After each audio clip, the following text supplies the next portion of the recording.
All right, today we are talking about the Earth's atmosphere. This is topic 4.4.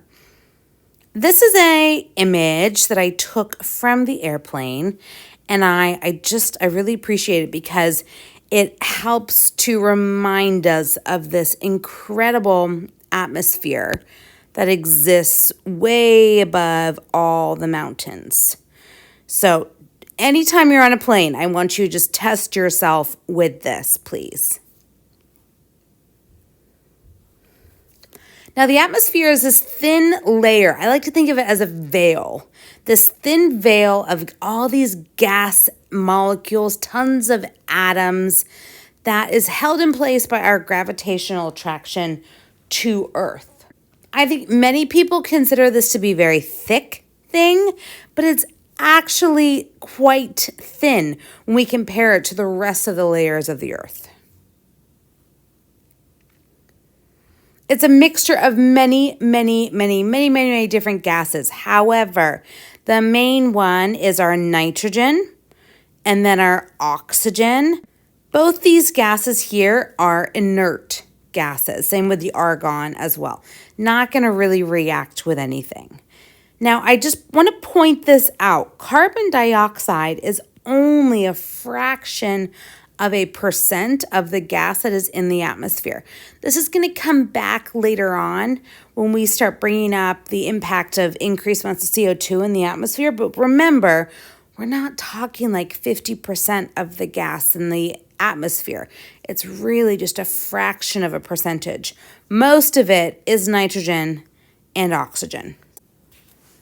All right, so let's talk about atmospheric pressure. It is the result of weight of air molecules. It's almost as if you're laying down and somebody starts popping bags of sand on top of you. Another bag and another bag and another bag. That pressure is going to push down on you, causing this weight on top of you. That is what atmospheric pressure is. But instead of rice, we are talking about just all the molecules that exist in the air. At lower altitudes, we have a lot more of these atoms, so the pressure is going to be higher. However, when we start increasing our altitude, we're going to have less pressure because there's less molecules in here. So an interesting fun fact that I really appreciate. When we hit about 18,000 feet right here, that means that 50% of the molecules in our atmosphere are in this lower section when we're at 18,000 feet. Then we're going to get to a much higher point where 90% exist underneath here. The percentage of air molecules becomes less and less and less and less as we get higher in altitude. Now, the atmosphere is divided into 5 layers. We start with the troposphere, then the stratosphere, mesosphere, thermosphere, and the exosphere. I have looked up multiple ways to remember this. So one of them is trust me. So TRST me in the exam. So that means that we've got our TR for our troposphere, our ST for our stratosphere, ME for mesosphere, THE for thermosphere, and ENX for the exam. Let me finish writing that here. Exam. The other one that I saw was the smart man takes the elevator. Smart man takes the elevator. Or the smart monkey, the smart mammal, whatever you want to say. But again, so the smart mammal takes the elevator. So other different ways to remember these. I'm sure you can come up with your own. All right. Let's talk about the troposphere. This is the bottom. It's the lowest layer of the atmosphere. It's where we live. Look at this. 75% of all the air molecules in the atmosphere are in the troposphere. That's a massive deal. Highlight that one, please. In addition, it contains all the water vapor. So our clouds, all of that. It's where our wind and weather happens. And then our temperature is going to decrease with height. So as we increase our height, our temperature is going to drop. Then we get into the stratosphere. The stratosphere contains the ozone layer. This is the main point I want you to remember for stratosphere. Now our temperature is actually going to increase with altitude. That's because these ozone molecules, they're absorbing UV light and they're converting that into heat. So as a reminder, this ozone, this is what protects us from UV light. Ozone molecules absorb the UV light, they convert it into heat. Just a reminder real fast, ozone is a molecule made of 3 oxygen atoms. It's O3. It is formed when this UV light from the sun breaks it apart. We're going to take a normal O2 atom, and then we're going to reform it as 2 O3 molecules. For this to happen, it's some weird chemistry. We take an O2 molecule, we hit it with ultraviolet sunlight, and these turn into O radicals, is what they call them. They're like ions. They're these ions of oxygen.